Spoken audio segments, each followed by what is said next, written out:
उत्तर प्रदेश के एक छोटे से गांव रामगढ़ में देवेंद्र नाम का एक युवक रहता था। वह अपने तेज दिमाग के लिए तो जाना जाता था, लेकिन साथ ही उसके घमंड के लिए भी।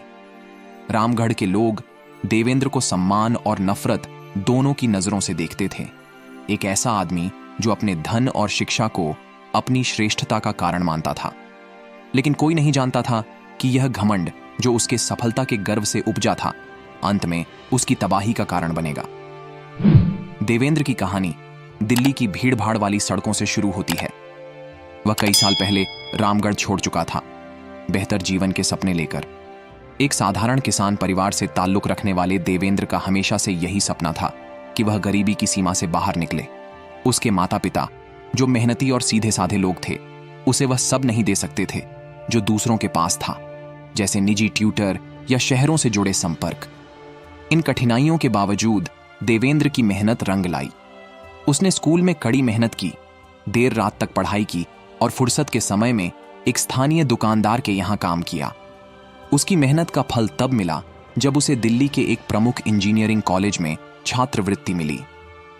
दिल्ली जाने के बाद वह धीरे धीरे एक साधारण गांव के लड़के से एक शहरी आदमी में बदलने लगा। वर्षों बाद देवेंद्र की जिंदगी पूरी तरह से बदल चुकी थी। उसने टॉप कॉलेज से स्नातक किया, एक बहुराष्ट्रीय कंपनी में उच्च वेतन वाली नौकरी पाई और फिर गुड़गांव में एक शानदार अपार्टमेंट में रहने लगा। लेकिन उसकी सफलता ने उसे विनम्र नहीं बल्कि और घमंडी बना दिया। अब वह गांव वालों का मजाक उड़ाता, उन्हें पिछड़ा और प्राचीन कहता। जब भी वह रामगढ़ आता, वह अपनी समृद्धि को दिखाने के लिए अपनी महंगी कार, डिजाइनर कपड़े और विदेशी अंग्रेजी का इस्तेमाल करता। गांव के लोग जो पहले उसे गर्व के साथ देखते थे, अब उसे घृणा और तिरस्कार की नजरों से देखने लगे थे। लेकिन एक होली के दिन, जब पूरा गांव खुशियों और रंगों से सराबोर था, देवेंद्र की घमंड भरी यात्रा ने एक नया मोड़ लिया। देवेंद्र उस दिन महंगे कपड़ों में गांव में आया और बिना किसी झिझक के अपनी शहरी सफलता के बारे में बात करने लगा। तुम लोग यहां खुश हो, पर यह सब मेरे लिए कोई मायने नहीं रखता, देवेंद्र ने बड़े गर्व से कहा। दिल्ली में हम ऐसे बेवकूफ़ी के त्योहारों में वक्त नहीं गंवाते। वहां शिक्षा, तकनीक और ग्लोबल कनेक्शन की बात होती है। यही भविष्य है। कुछ लोग एक दूसरे को चुपचाप देख रहे थे, लेकिन कोई भी उसे खुलकर जवाब नहीं दे सका। आखिरकार वह देवेंद्र था जो गांव का गौरव था। लेकिन तभी गांव के एक बुजुर्ग व्यक्ति राम जी, जो देवेंद्र को बचपन से जानते थे, खड़े हुए। राम जी एक साधारण किसान थे जिनके पास ज्यादा संपत्ति नहीं थी, लेकिन ज्ञान और समझ की कोई कमी नहीं थी।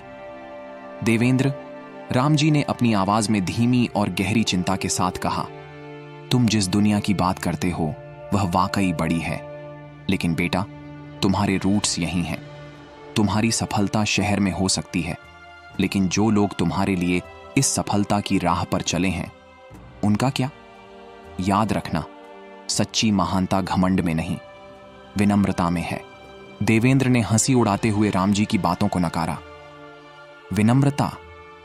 राम जी, ये पुराने विचार अब किसी काम के नहीं हैं। दुनिया बदल चुकी है। भविष्य उनका है जो बड़ा सोचते हैं, न कि जो अतीत में फंसे हैं। लेकिन उस दिन देवेंद्र की जिंदगी में जो हुआ, वह एक सख्त सबक था।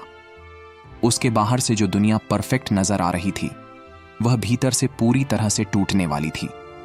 कुछ ही हफ्तों बाद देवेंद्र की दुनिया बिखरने लगी। उसकी कंपनी, जहां वह एक महत्वपूर्ण पद पर था, एक के बाद एक वित्तीय घोटालों में घिर गई। कंपनी के शेयर की कीमतें गिरने लगीं और कर्मचारियों की छंटनी की घोषणा हो गई। देवेंद्र, जिसने कभी यह सोचा था कि उसकी काबिलियत और कनेक्शन उसे बचा लेंगे, वह इस बदलाव को समझ नहीं सका। जल्द ही वह अपनी महंगी गाड़ी और गुड़गांव में शानदार अपार्टमेंट का खर्च नहीं उठा पा रहा था। कर्ज बढ़ने के साथ साथ उसकी जिंदगी भी ढहने लगी। एक दिन उसने घमंड और अहंकार को छोड़कर रामगढ़ लौटने का फैसला किया, जहां एक बार उसने अपनी जड़ों को छोड़ दिया था। वह वापस रामगढ़ आया, लेकिन गांव अब पहले जैसा नहीं रहा। लोग उस पर उतना गर्व नहीं करते थे और उसके पास अब कोई समर्थन नहीं था।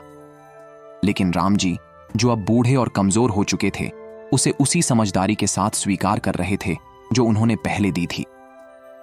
देवेंद्र, राम जी ने धीमे स्वर में कहा, जिंदगी हमें हमेशा सिखाती है बेटा, ये घमंड नहीं है बल्कि विनम्रता है जो हमें सच्चा महान बनाती है।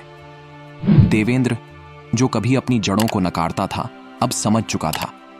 उसका सबसे बड़ा सबक यही था कि घमंड का पतन सिर्फ आत्मसम्मान की गिरावट नहीं, बल्कि वास्तविकता से जुड़ने का एक तरीका है। और इस बार देवेंद्र ने अपने गांव की सादगी और विनम्रता को अपनी सफलता का सबसे बड़ा आधार बना लिया। अब उसकी असली सफलता यह थी कि वह घमंड को छोड़कर जीवन में एक नई शुरुआत कर रहा था, और पहली बार उसे भीतर से सुकून महसूस हुआ।